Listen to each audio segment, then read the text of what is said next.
For a long time, I had never actually played Halo. I remember my older brother playing Halo 3 on his Xbox 360 when I was a kid, and I remember Halo 4 and 5 videos on YouTube as I was growing up. But it wasn't until high school, in grade 7, that I started really looking at Halo.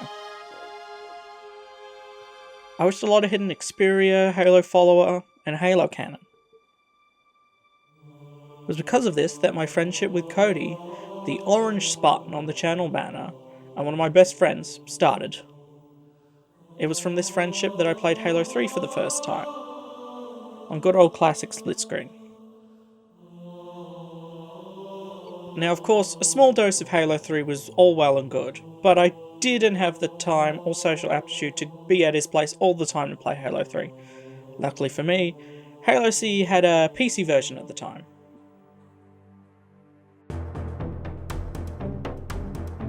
Thus, my Halo CE elitism was born, and it thrives to this day.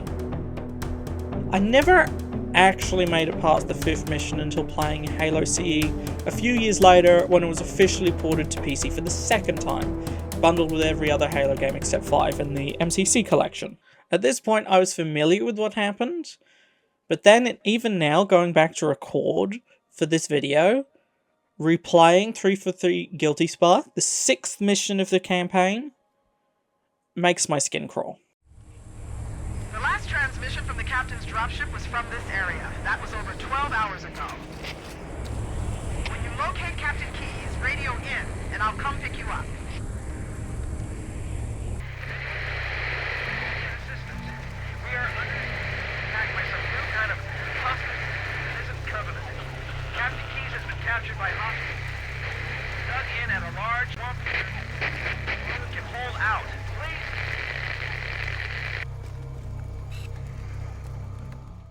Now, it's not like Halo becomes a horror game. That's not quite the feeling. It's like those AIGs where a game is haunted. It just does not feel right at all. The ambience and the music, especially at the beginning, does most of the work. That and the fog, which was removed in the remaster. 343 Guilty Spark is probably the most oppressive mission in the series. There's plenty to clue you in, or rather help tell you something is really, really, really bad. Your enemies are running away from something that isn't you, there's no elites for some reason, the downed Pelican is repeating a distress message, there are allies on the radar, but no one there, figures in the fog, the Blood Room, we love the Blood Room, weird yellow gunk dripping from the walls. You're likely to notice a few of these on your first playthrough, whether intentionally or not. Some of them you might not even register, you might just see movement and then forget about it, but it makes you feel paranoid.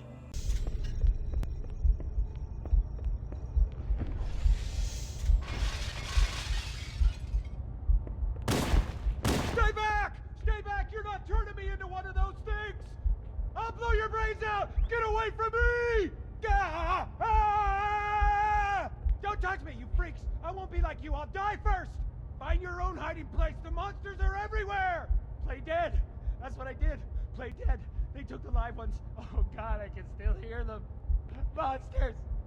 Ah! Ah! Ah! They're gone. Get it? Gone. They won't get me. Oh God. Oh God, I don't want to be like them. Please. Please no. Please no.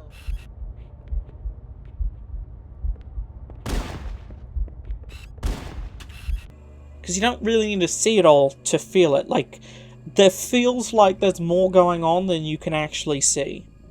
Which doesn't really make sense. Games are a very visual and audio medium, but I guess Bungie is magic.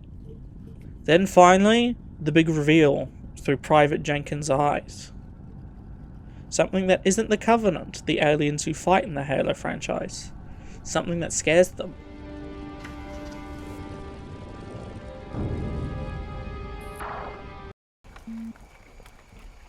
Wait here for the captain and his squad. Get your ass inside. Sir. Okay, let's move!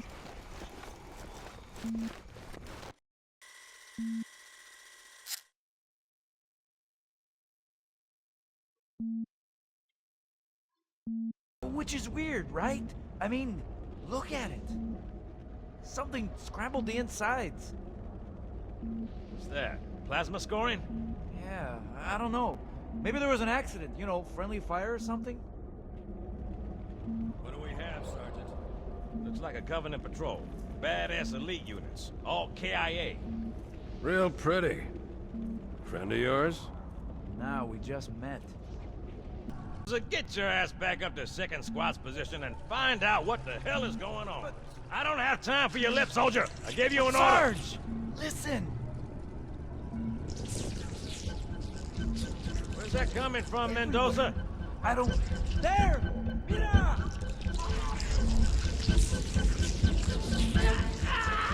Hold still! Hold still! Let him have it. Ah!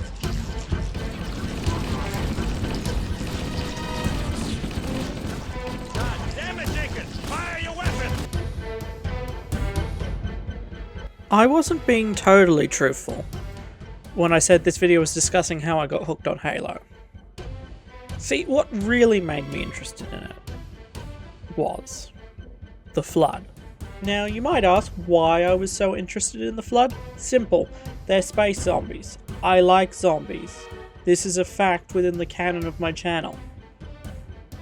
But the Flood called to me differently, because they weren't quite zombies. These aren't necromorphs from Dead Space. Now those are space zombies. No, the Flood feel different. Fighting the Flood is very unique. Now Halo has excellent AI, with predictable and intricate behaviours. Grunts are cowardly, elites are aggressive, jackals keep their distance, etc, etc. It would be easy for the Flood to just be run-of-the-mill zombies, but it also wouldn't be very Halo. Infection forms come in high numbers, disincentivizing the use of precise weapons. Carrier forms, well, look at them, they explode. The combat forms are the Flood's bread and butter. They're fast, nimble, can jump all over the place, can shoot. Yeah, that's right, they can shoot. And if for some reason you haven't played the Halo trilogy, yes, the little infection forms do, in fact, infect humans. If you couldn't link that from context, maybe close your game and take this video off your second monitor. Also, the concept of pure forms in Halo 3, while not necessarily terrifying, is intimidating. They are pure Flood biomass that can turn into whatever they need to, specifically 3 different pure straying forms, those being the tank form, ranged form, and stalker. So at any point they can become really fast, shoot bone barbs at you, or become really, really, really strong. What is that?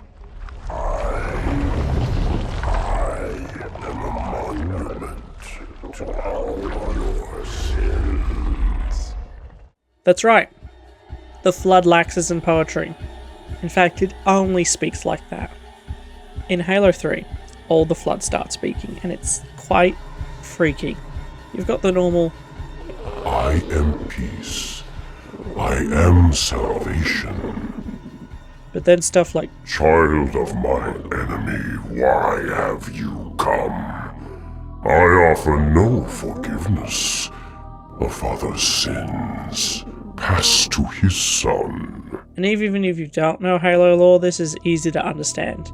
Resignation is my virtue. Like water I ebb and flow.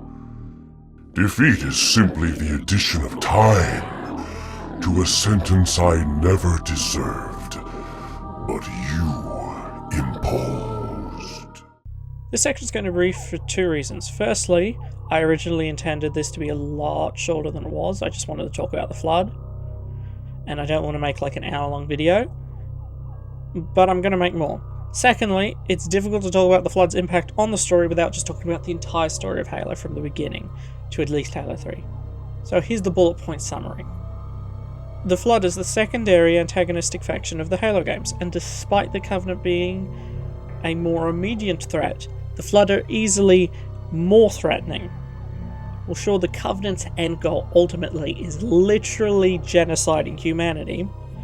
The Flood, if it wins, ends in everybody being consumed, and from what we know about the Flood infection, it is a terrible, horrific fate that is definitely worse than death.